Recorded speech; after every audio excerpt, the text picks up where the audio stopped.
I needed that.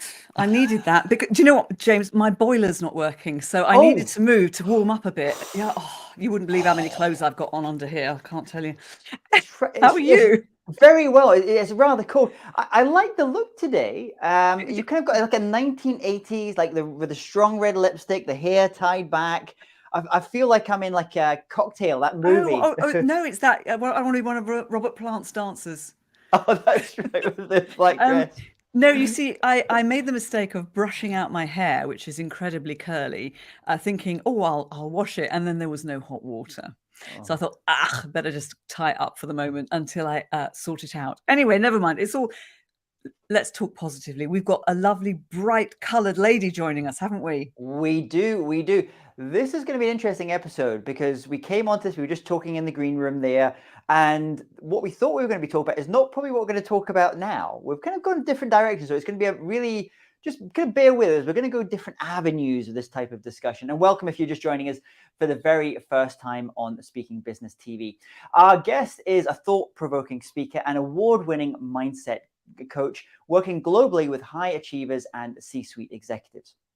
Olga Geidane is an international best-selling author who has co-authored books with Sharon Lechter, Denis Waitley, Erik Swanson, Steve Sims, and my friend Jim Cathcart, just to name a few. She is the youngest foreign female to be a regional president of the PSA, that's the Professional Speaking Association in the UK. And if you want to take your speaking business to that next level, but are facing some mindset blocks and some barriers, then join us to find out how you can remove these and continue your speaking journey. Welcome, Olga Geidane. Hello, hello. Hello, good to see you. Good to see you, Olga. Let me make you bigger because you're beautiful and red. Look at that, bringing some wonderful colour to what started out as a very dull day today, but the sun is now shining. Olga, welcome. And I'm so glad that it was James who had to pronounce your surname. Well done, I did the short version, Maria. So Olga, we should probably ask you to say the full version of your name because it's beautiful. Thank you, James. Really appreciate that. Well, full version is Geidane Sanchez Garcia, but as you can imagine, it will be quite challenging for several people to say that. So I stick to my original Olga Geidane. Geidane, wonderful, brilliant. So let's go straight to it. Tell us, what, in your opinion, stops many speakers becoming successful? Themselves. What's a quick answer? Themselves. Literally themselves. And I work with so many people to learn one thing. It's only ourselves that stop ourselves from whatever we want to achieve. It's what we believe or we don't believe. Absolutely profound. And here's the thing, because we've decided that we're going to also focus on women speakers, because we were accused not long ago, weren't we, James, of not having enough female guests. And we'll go a bit deeper into that later as to what has happened and why. But here's a question for you then. With regards to becoming successful, do you see a difference between male and female speakers becoming successful? Oh, yeah, totally. Absolutely. As many times as I was speaking to somebody and I would ask them, name some speakers whom you know they are really, proactive, you notice them, they are very impactful. In 99 cases, there'll be always male names. Rarely, very rarely, somebody would mention a female name. And why is that? So I was diving into this. But of course, because I work with so many people who already are high achievers or even celebrities, I already noticed the dynamics between how women approach success and how men approach success. So what happens, majority of women, they were raised in a way of being a good girl, not to upset others, to make sure everybody is happy, to make sure that you have a good reputation, to make sure that you look good, you behave good, you have good morals, and everything else matters apart of what do you really want. When it comes to men, they are raised usually in a more relaxed way, right? They go after what they want and they do what they want. And that's exactly how very often we approach success, and whether it is speaking business or anything else. So we women, we still are careful. We still are slow. We still are caring too much, I would say. When men just go, they just are blunt, you just go. And I love that. But from the other hand, some women become too masculine. And then they behaving in a very masculine man. And then people just freak out about them because oh, now who is that? All right, he's like a woman, but in a man's body and behaving like a man. But at the same time, there's big disharmony, of course, because she's not in her feminine energy. So it's quite a deep topic, but I would say the bigger issue is that women don't step up for themselves as much as men do. One of the things we often see with a lot of speakers is they have this they're kind of speaker, coach, author. It's a kind of classic kind of triple threat, triple triptych thing. So because they sit very nicely and they can work very nicely together. So being a mindset coach, how did that impact your speaking career? That's a great question, James. Thank you. Well, first of all, doing what I do, I was able sometimes to step out of what I was doing, take off my coaching hat and put on my client hat and ask myself the same questions what I would do with my clients. And that's what very often those who coach other people don't do. And I'm sure you heard the expression, walk the talk, right? And another expression is, we teach what we have to learn. And I love that expression. That's exactly what actually I teach in one of my courses for coaches. We teach what we have to learn. So if only sometimes we would take off our hat of coach or mentor, if you wish, and put a hat of a client and take ourselves on the same journey as we do with our clients, and then do the homework, right, of that client, we would be succeeding in no time, but we don't do it. So how it helped me, I do the homework of my clients, first of all. So whatever homework my clients have, I do it. That's my rule. I always have half an hour gap between my coaching clients. That's for me to do my work. And because I know, obviously, their industries can be different, not necessarily speaking, but I apply their homework to my industry of coaching and speaking business. But also, being a mindset coach allows me as a speaker to speak on various topics, because mindset can be applied to so many things. It's sustainability mindset, for example, right? It can be applied to actually how to think forward. It can be applied to how to let go of beliefs. It can be applied to so many areas. And I spoke at events from cancer to sustainability. And I'm not a researcher, I'm not a doctor. But because mindset controls everything, it allows me huge platform to speak at many conferences and many events, bringing similar content, but under the hat and umbrella of their theme and their topic. When I think about a lot of speakers, when it comes to the frictions, and I'm going to think now in terms of some of the female speakers that I coach. I was talking to one this morning. Some have that kind of the mindset challenges tend to kick in sometimes around the sales, like the outreach part, reaching out to maybe a larger conference or a bigger client, so they're kind of getting over that kind of hurdle. Marketing tends not to be, I don't see quite as much as an issue. There's probably a mix, pretty balanced there. But the next bit, when it comes to fees, I see a real thing there around mindset. And a conversation I was having with someone this morning was she was very experienced in her role, and she was being asked to come and speak at this event. And she asked me what fee should I say, and I said a number, and she went, "Oh, I could never ask for that number." And I said, "But that's what I think you're worth in the market. If I look at the competition around you and other things on this topic, and also in terms of the value you can add to this particular type of client." So talk about that the fee thing, because that does seem a big component of that is mindset for speakers. It is, absolutely. And here's the phrase I want to say, which my clients hate. They hate hearing this phrase. It is, you earn as much as you think you deserve. And they hate hearing that. They absolutely hate hearing that. Right? But it's true. If you don't think you deserve that, you're not going to earn more. And I'm not saying that right now you walk around the house telling yourself, I don't deserve it. No, it means you don't value yourself. You don't value your wisdom. You don't value your expertise. You don't value the success stories you have. That means you simply maybe, perhaps, you did not step out of what you do and haven't looked at that from different perspectives, saying like, oh, I'm the only one speaking about this, or I'm the only one doing this, I'm only one looking and talking about from this perspective.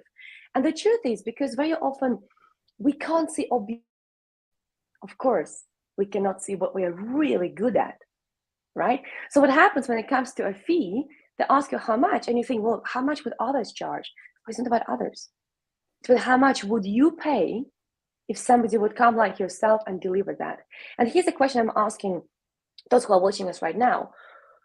If you would work with somebody like yourself and you would want to achieve really great results, How much would you pay? So it's that stretchy for you, that challenging for you, that you would not miss a session. Ooh, and you would definitely not, you would make sure whatever takeaways you take from that speaker, you would apply them. How much would you pay?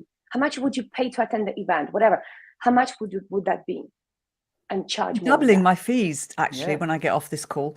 There we go. So anybody who hasn't booked to work with me yet, you better do it fast, because they're going up. That's brilliant. Yeah. Gosh. Maria, I'm interested because, you know, we've been talking about speakers having mindset and about how there's fees, but you're working a lot of speaker bureaus.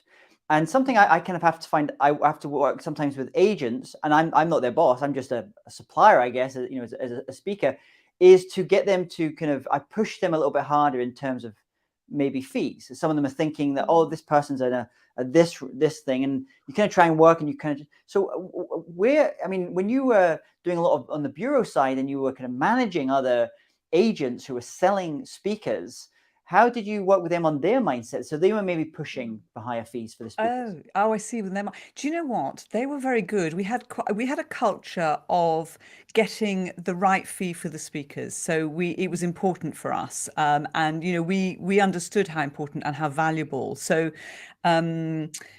if anything, the mistake we might have made is probably we might have cut our margins in order to give the speaker as much as we could in reality. But actually, you know, the people that I had, we worked very closely as well. You know, we had regular meetings, regularly supporting each other. So we didn't have an issue on that, on the mindset of the individual events. Probably the bit that I should have brought Olga in for, but it's too late now, was to help them to understand that they could achieve much more in terms of volume. Much more in terms of volume. That they were great. They did a great job, but they could have been outstanding. Because the business is there. The business is absolutely there now. And I think sometimes, you see, you got me thinking now. I think maybe I paid them too well, so they didn't feel they needed to. Maria, I saw a post you did the other day, and you mentioned your target when you first started as an agent, and you mentioned a target, a number. You can mention it if you remember it. Or I think it was with first job you had a target of £460,000, which was. This was back. It was, you'll translate. Yes, it was 270,000 we had to do turnover in 8 months when we joined the bureau. This was 25 years ago, which is equivalent now to 460,000. Yes. Yes. That was your target, and it was about kind of then trying to raise that number and seeing other people kind of raise that and number that's a very low number for a bureau, a good bureau agent. It's a very low number. So you had to do that in that period, starting from zero. Bearing in mind, you probably wouldn't get your first booking for the first 2 or 3 months, because the first month you've spent in training, and then the second month you're doing the work, and then the third month you're likely to close it. So it's for that first year, it's just to say, because where I worked was celebrity speakers, it was the best training I could have had. Alex Krywald, who was the founder, no longer there, and it was, he didn't bring in several people. I think there was about 8 of us came in at once, and I think only 2 of us made it. Did you ring a bell? Did you have a bell? Did you have some little activity? And I'm interested also with Olga. Do you give, when you're working with people on mindset and kind of closing deals and closing sales, do you have something that you do? Oh, she's got something in her drawer. What's she got? What do we have? So when they have a aha moment, or when they like really click on something and do this. I'm going to get my bell out. I've got one of those bells. We used to use the bell in the bureau, but I didn't in my bureau. We didn't have a bell at Celebrity Speakers. We had a big whiteboard, and we all had columns, and we were desperate to have the most bookings and the highest value on the. And Dave Daniel and I were so competitive. We were always after each other, chasing each other's tails, and it was it was good. It was hard. It was hard because it's a big learning curve. But what's great, and I don't know, it's going to lead into my next question to you, Olga. What was great then for me at that time is I was just focused on one thing. And therefore that was easy to be successful. And the more you learn, then when I started running a bureau, I'm no longer focused on that one thing. So you're doing other things and learning other stuff. So let's talk about the best way to start a speaking business. Do you focus on one thing? What's your advice? Well, I probably would say something what people will not like is don't start speaking business. Just like don't. Because why to call it as a business? what happens very often, people think that I will start a business, and because perception for many people, especially who were employees, and they don't know how business operates, the expectation is, oh, things will come, right? Because so far inquiries were coming and things were done and accountancy was done.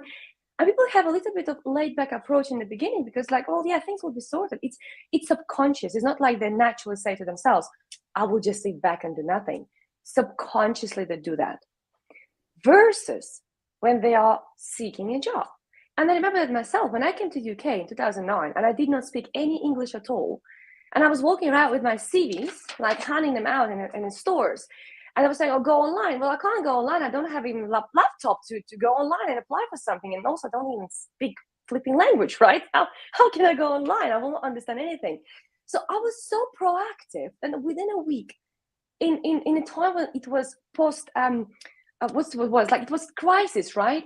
And people would say, there are not jobs. One lady was doing what I was doing at the time, handing out magazines by the train station. She said, I'm doing this job for 3 years. I was like, what? What do you mean for 3 years? Olga, there are no jobs. I was like, oh, I'm going to show you. Watch me now. I'll show you how many jobs are there. Within a week, I changed 2 jobs, right?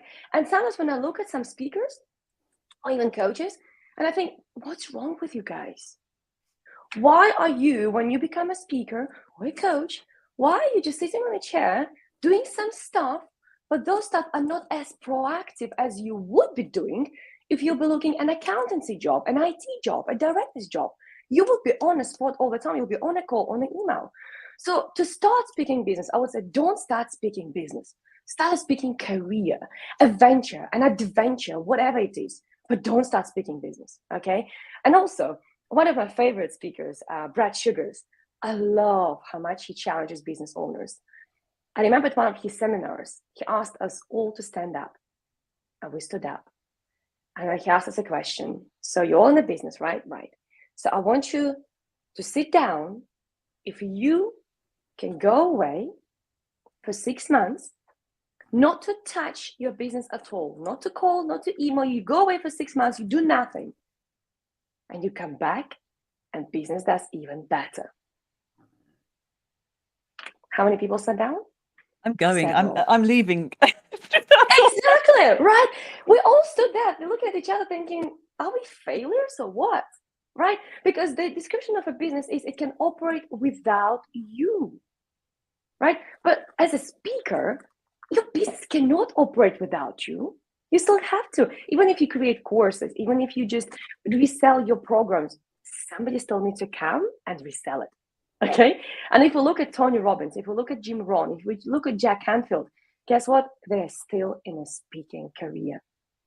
Okay? So I would say, don't start speaking business, start a speaking career, grow, improve yourself, release your mindset blocks or mindset breaks. That's how we call them, handbrakes, like in the car. And then your machine will work. What do you think about that, James? Have you got a speaking business or a speaking career? No, actually, but it's interesting. I don't consider myself to have kind of maybe either of those. I consider myself to have a speaking practice. So I think, like, as you were saying, like for me, like a proper business is something as a business owner or business creator, you can step away from. It will continue to work, the systems, the processes, all that kind of good stuff. It doesn't have to be, but that's, I think for the goal for a lot of entrepreneurs. I consider what I have more as a speaking practice. For the speaking part, it's more of a practice. And in the same way that if you were a doctor or a surgeon, you're creating maybe intellectual property and other things, but you're not really creating a business that you can then sell, you can walk away from. It's really you, it's around your brand. Now, the thing you did mention, which was very, very important, if you are going to go that route and the speaking practice, and it's all about you, and it's maybe books and there's intellectual, there's courses, intellectual property, but really you want to be it's a very high margin type of business. And for me, I take as much money out of that practice as possible and putting it into stocks and shares or, other things, property, other things, because that's the stuff that doesn't relate at all to the speaking side. And if I want to step away from speaking, I can do that. But those other things will go and continue. But here's the thing, and it's interesting, James, you mentioned that people work on systems and things, because that's exactly what many speakers do. Like even within the PSA, our professional speaking organization, how many times we go from one meeting to another with our notebooks and pens, taking notes without taking any action, right? Because we just learn, we keep learning. Oh, the next best CRM system, the next best marketing tip, the next best, oh, what's actual right now? What's topic we should speak about? Oh, let's go virtual. Oh, let's go hybrid. We learn everything else. It's like sitting in a car. Imagine, actually, yes, do.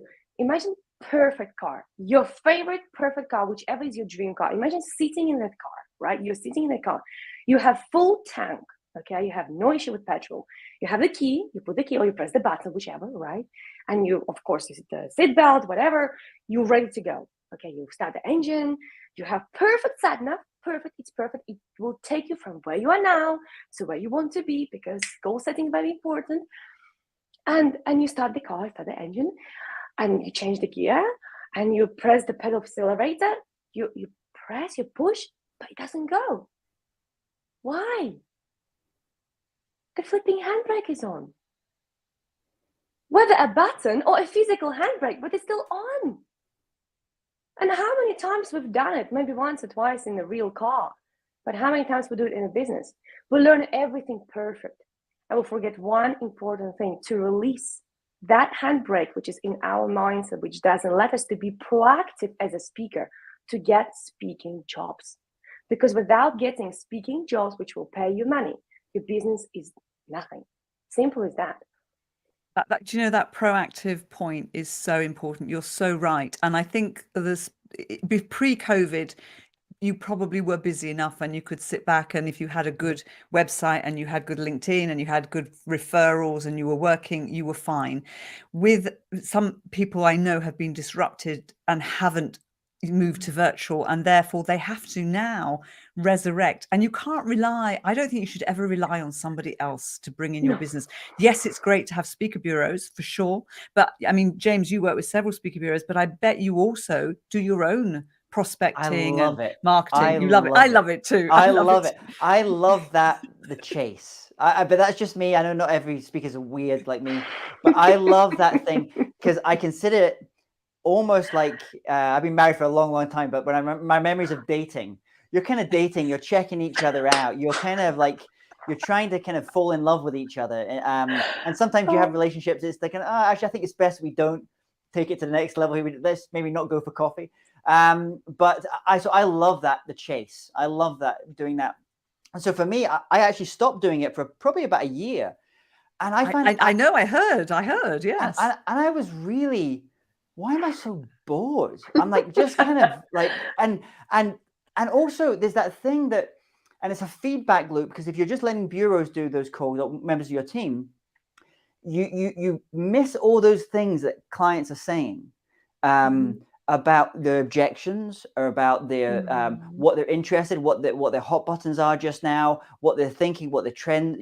You just kind of miss all that. And so I would say, if anyone's listening, just and you've maybe put it to the side, or you haven't got out, get back in the speaking dating game, and just kind of get out there, start making those calls. Totally agree with you. Love it. It's just knowing what to do, isn't it? And when you know what to do, it's easy. And I think a lot of the time the problem is people don't know what to do. And when you do, it's actually fun. It's really fun. Do you enjoy prospecting and going after business, Olga? Oh, absolutely. Because it is reaching out. My favorite thing to do is to reach out to events which just happened, and say, hey, I know your event already obviously finished. It's gone. It's too late to apply. But next year, when you're going to have an event, obviously going to look for speakers. You already know the date. You already know who spoke. You already know what their fees roughly are, right? So it's quite easy to assume and to predict what they're going to plan for next year. So I love doing that. But actually, I would like to say what James said there. Honestly, I loved it. And you literally took away my words, dating scene. And you see, that's why men are a lot more proactive than the women. That's why we have more men speakers. Because men are naturally we have chasers. to work harder. Guys, that's why. And we are sitting there and we're just accepting offers or swiping left, right, whatever. But we are choosing, but they are chasing us. So when it comes to speaking business, look, managers doing the natural thing. They keep chasing. And we are waiting for to be chased. Oh, this is so much. I'm going to have to go back and re-listen to this. There's so many notes. Really fascinating. James, have you got a difficult question for Olga? Because she's doing very well here.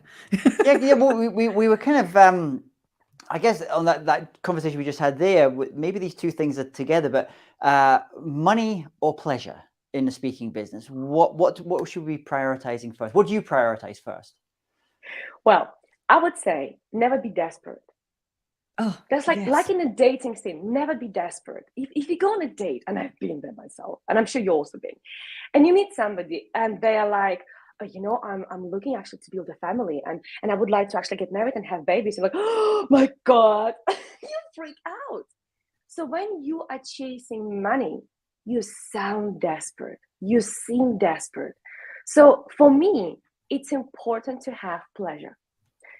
If I'm offered to do something that I know I will not enjoy doing, I will just not do it, because pleasure for me is important, right? So I would suggest strongly chase pleasure, because when you're really good at what you do and you were proactive enough for enough people to know what you do, right? And you keep delivering and you keep getting better and better, money will come. It comes naturally. And money is a co-product of what you do. It's not the main goal. Plus, that will save you lots of money later on, because otherwise, if you will chase money, you'll become financially successful, and they'll be giving me a call saying, Olga, I achieved my financial success, but I'm not fulfilled. My relationship is not sorted. You know what? I don't even feel connected to myself. I don't think I even do what I am passionate about. So save yourself money long term, chase your pleasure, and money will come. Maria, Yes. Money or pleasure? Choose your adventure. Well, do you know what's interesting? I made that choice last year. I needed to make that choice. I decided to close my speaker bureau, which makes a lot of money, made a lot of money, and follow working with speakers. And I'm not complaining because the money is coming, so it's all good. But if I wanted to stay, if it was about the money, I would have kept going with my bureau. This work I do now is such a pleasure because I get to spend my time with people like you guys. I mean, how wonderful is that? That's what I do all day long now, is spend time with fabulous speakers and see them, see them grow and prosper. And I also think of money as energy. I don't see money as sort of a thing. I see it as energy, and so it's important to pass it and not to stifle it and keep it. So so it's got to keep moving around, right? 100%. You get when you give. And I love what Mel Robbins does. I'm not sure if you follow Mel Robbins. Mel's amazing. She's great. Yeah, love Mel. her. But have you seen the video where she talks about her story when she just became a speaker, and apparently she was paid less, but she was told by organizers she was the most powerful one out of 3, and other 2 were men. And she was like, what? So she called the agent and she was like, double the fees. Okay, we're going to now charge double. And what she does, if somebody calls her and they have a conversation about the fees eventually, and she asks, what's your budget? And they say, whatever the budget is. So what she says, I pull back away from the phone, keep the pose because I don't want to say something stupid, go back and I say, well, normally I charge double. And when I heard that, I was like, wow, this woman is genius, right? So when you, and I'm not saying right now we all have to apply this system and we have to lie how much we charge and whatever. But what I'm saying is when we challenge ourselves and we aim to charge more, right? Providing you will deliver, because I don't believe in charging stupid when you can't deliver, okay? It's provided you can deliver on the value you promise, okay? Because it's really, really important. Then obviously you'll attract even more opportunities. It's like if you want to buy something and let's say you go to Ferrari store and they give you a Ferrari, they tell you this Ferrari costs, let's say Ford price. You're like, why so cheap? Like, what's wrong with this Ferrari, right? You expect Ferrari to cost like a Ferrari, and you don't expect Ford to cost like a Ferrari, right? It's just the value perception as well. So it's really important to remember, yes, money is energy, but also you get as much as you think you deserve. Yeah. And I think that's also there's value there in like yourself, like having a coach, whether it's a mindset coach or a business coach. And I guess, Maria, this is one of the things that good bureaus can be good at as well, if they really understand you and they really understand your positioning in the market. Because one of the things I find is I am not particularly driven by money. Money's not Mm-hmm. the thing. I'm quite driven by how many dates I see on a calendar and the kind of and where they are. So for me, Yeah. it's definitely pleasure. And if I get an inquiry to go and I got one the other day, a beautiful tropical island to go and do a speech on. And I mentioned it to my wife, and this is the key thing: for me, having someone there, especially if you're someone like me who is maybe going to push pleasure a little bit more over money, having someone that's in the back of the head that's saying, yes, but you're worth more than that. You need to take that up. You can't accept that. You're worth more. So that can sometimes be a partner. It can sometimes be a coach. It can sometimes be a bureau agent, to be able to kind of push you up like that, because I think this is quite common amongst, coming from the entertainment industry. A lot of music artists I work with, they would just take anything because you just love that pleasure of being on stages, inspiring people, having that connection with an audience, going to amazing places, that we have to sometimes have a creative peer, someone that's sitting on our side to say, you're worth more than that. Absolutely. Because naturally, as you were raised by your family, as you were going to school and you had situations in your life within dating scenes and obviously first work placements, whatever, you learned a little bit of maybe a lack of opportunity, a lack of money. Maybe you grew up in a poor family, whatever. So whatever you learned about money, how money should be made, hard or easy, there's abundance or there's lack, it will impact your life. It will impact your speaking career. So you're right, having somebody that actually will tell you, hey, hold on, get out of that perception of yourself and the money or whatever else success. And let me tell you, you can do more than that. That is priceless. Yourself, you will never see that. If you would be able to see it yourself, you would see it by now. You got to have somebody who will be actually that mirror to yourself. Love that. Love that. James, would you kindly share all the wonderful things that Olga has provided us for our listeners and viewers, please? Absolutely. And so we've been talking about mindset. Olga's been kind of sharing kind of thoughts on mindset. So she has a free success mindset scan for the first three people only, normally worth $500, just under £500, sorry. And this is done directly by Olga. So if you go to speakingbusiness.tv and just enter your details there, look into the resources page, which you get to after you enter your email, this is going to bring you to a link for Olga's calendar, and you can schedule that call. Amazing opportunity for this this kind of mindset scan. I highly encourage it. It's first three people only, so be quick. Do this really quick. And the second thing, Olga, I know, maybe you could just say a little bit more about this, is that you're writing a book about personal safety, which is coming around soon, about May time, I think. And in the meantime, viewers can get one of the 7 books that you've co-authored. 7 books you've co-authored in the last 7 months, which blows my mind. 12 months. 12 months. Don't make it too short. 12 months. It took 12 months. It took a long time. We're gonna put a link. If people go to speakingbusiness.tv, just go to into that resources page there. You'll also be able to get the link to that, so you can grab that as well. So I have to ask, that's a ridiculous number of books in a short period of time. Okay, well, first of all, James, I know we all think like 7 books and it looks like I've written all 7 myself. No, they're co-authored, and that means we all contribute a part of the book. It's not like a half a book, it's a chapter, right? But I'll tell you something. I was always dreaming about becoming an author. But that was such a big thing because you've never written a book before. So where do you start? And because I'm a part of American Mastermind, well, I'm in few of them actually, which is, by the way, if you're not in a mastermind, get into one like yesterday, okay? You got to be in a mastermind. If you don't have mastermind, reach out to myself. I'm sure maybe you two also can help. Maria and James, you probably know about it. Well, I'm sure you know about it. So get into mastermind, because being a part of this mastermind with Americans, we came with the concept to write 13 books based on 13 principles by Napoleon Hill.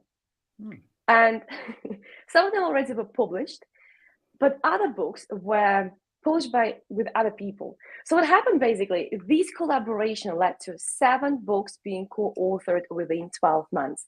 And what I learned there was, I love writing. Chapter is not enough, right? I learned I want to give more. I want to put all my knowledge. And that was making me frustrated. So when I was thinking about, okay, one day I'll write a book, I'm going to think, what should I write about? Right? So third thing was really helpful is writing with other people gives you this ease, right? You don't have to worry about publishing. You don't have to worry about what do I write about. You have a theme, right? And you write your perception, your knowledge about it. So this is how I ended up with 7 books. Fantastic, And there's so fantastic. much I just, Maria, I'm very jealous here. I know you're working on a book just now. I'm working on a new book. Yes, yes. I'm no more not saying any more. It's sort of stalled. Amazing. Olga, unfortunately, we have to kind of finish up here as well. We could have gone on. And if people want to learn more about you and other things that are going on in your work, where's the best place for them to go and do that? Oh, definitely can go to LinkedIn and I will type my name, which I'm sure will post the link below the video, and also I can do that. And also just send me an email. Go to my website, olgageidane.com, or send me an email, which also is on the website. So I'll be looking forward to transform your mindset so you can succeed to the next level, unimaginable for you at the moment. Olga, thank you so much for coming on and brightening up our day. Absolutely. Thank you very much for having me. It's a pleasure. Thank you. Thank you. Wow, what a breath of fresh air. Oh, look, I'm all big. Hang on. What a breath of fresh air that was. That was fantastic. So I'm always amazed that when we have guests, you don't make notes and yet you can remember what you want to say. I'm always impressed. I have to write things down because I obviously an aging woman that I am. So something I said at the beginning, which we didn't talk about, which I think we need to touch on. Otherwise, somebody's going to write in and send a postcard. Yeah. We talked about the fact that there are fewer women. We've had fewer women on the show than we've had men. And actually, you did a bit of an analysis of numbers. Share what you discovered, James, because I think it's quite shocking. And ladies, if you're out there, please listen. Go for it. Yeah. So I'd love to get your take, and I'd love to get the viewers' take on this, and maybe why this is the case. We have this show. We also have I have another show, another podcast show as well. And I've consistently noticed we try and really get a gender balance on the show. But for every 10 requests that we send out to male speakers, we will get usually about 8 coming back saying, yes, we would like to come on the show. And when we send out 10 requests for 10 female speakers, only 3 of those will even actually come back and confirm and make it go ahead. So I was thinking, well, is that the request that we're making? Is it the type of show that we have?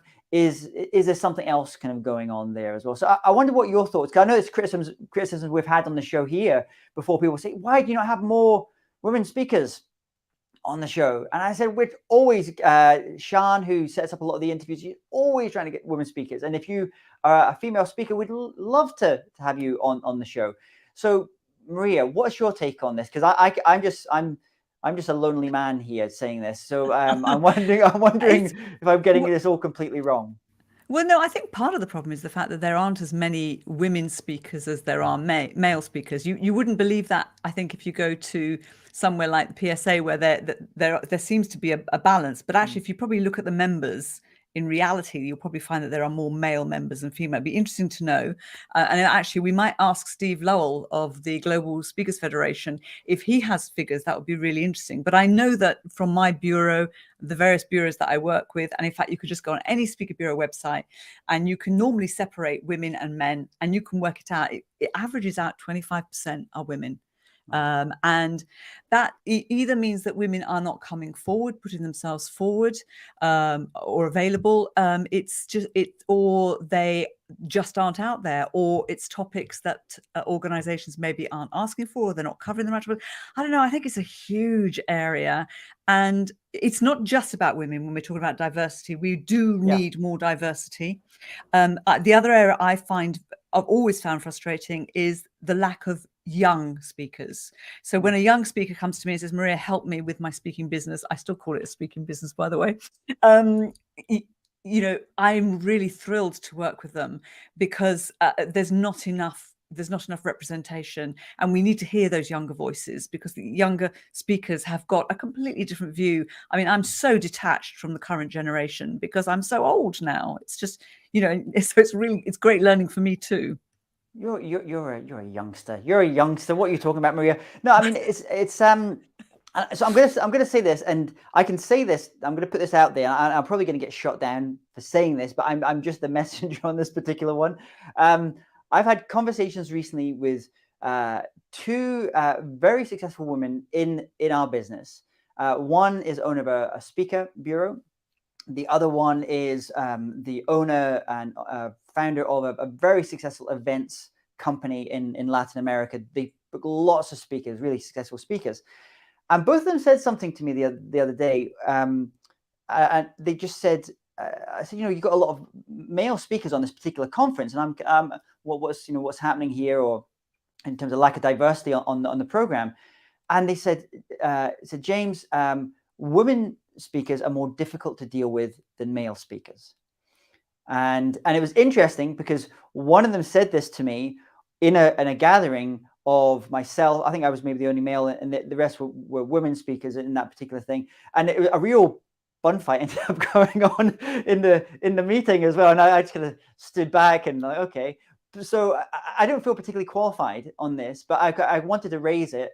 And I don't know what your take is on it, Maria.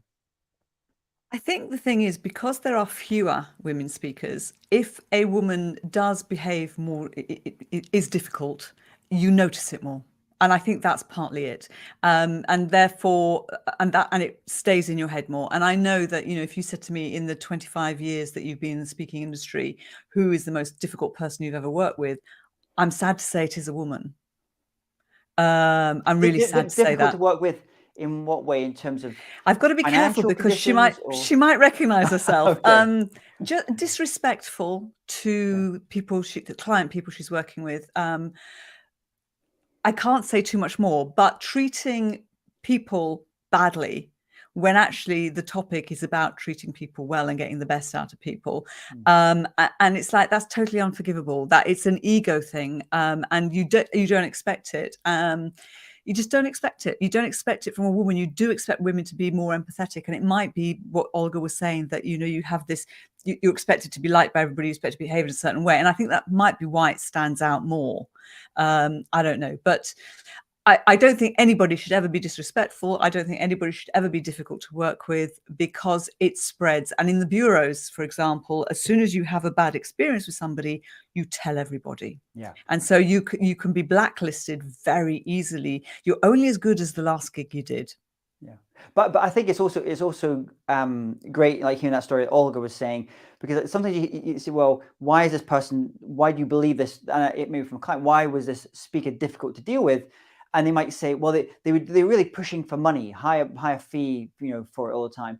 And sometimes I think, is that because they were just being difficult and they just wanted, or is it because they didn't want to do the date? So a nice way of saying I don't want to do the date is just to give a really high fee. Or is it because generally that's what they think they're worth? And you hear, if a guy sometimes puts forward a number, it's not considered to be aggressive in that way. A woman puts forward like a higher number, or really kind of pushes to get what she is worth in the market. Some people might consider that to be more aggressive, and maybe this is just our terrible stereotypes that we have. Yeah, I think probably the reality is slightly different. If you look at the speakers, certainly I recall on my bureau, many of the speakers who were charging very high fees, apart from the huge celebrity names, the really big celebrity names, there are certainly more men than women there.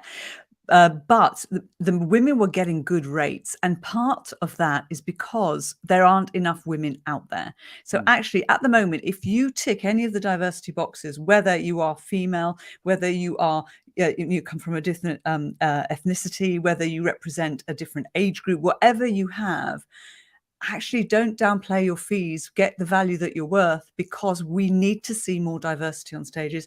We absolutely would love to have more women. on the show. And if you have, as a woman, a topic that you can share with us that will help other speakers, we're very interested. So do get in touch. Topic selection, that's another key one. Oh my gosh. I remember having a conversation with a female speaker once, very successful female speaker, and she said to me, James, you realize that if you position yourself more in innovation rather than creativity, you can charge an extra $5,000 per speech. And so that's another interesting thing in choosing the topics that you speak on. Some just pay more. I mean, I know that Kathy Hackle, who's a great speaker on metaverse, that's a really hot topic just now. So she can demand whatever she would like in terms of fees. So choosing your topic also has an impact. And last point, because we're overrunning here, we could talk about this all day. I went out for a bureau. They asked me to find some speakers on metaverse, and I found all women. So go girls. So there are definitely men out there, but I found them a load of women because I think it's important that we have balance in that topic area, that technology area. So that was great. Brilliant. Listen, another great show. Thank you, James. I hope you've enjoyed yourself and learned something a little bit too about ladies. I have. I'm always learning. Maria, thank you so much for coming on the show. My name is James Taylor, keynote speaker on creativity, innovation, and artificial intelligence. And I am Maria Franzoni, a recovering speaker bureau owner, now working with speakers, helping them to grow their speaking businesses, to charge higher fees and get more bookings. We will see you next week. Thank you.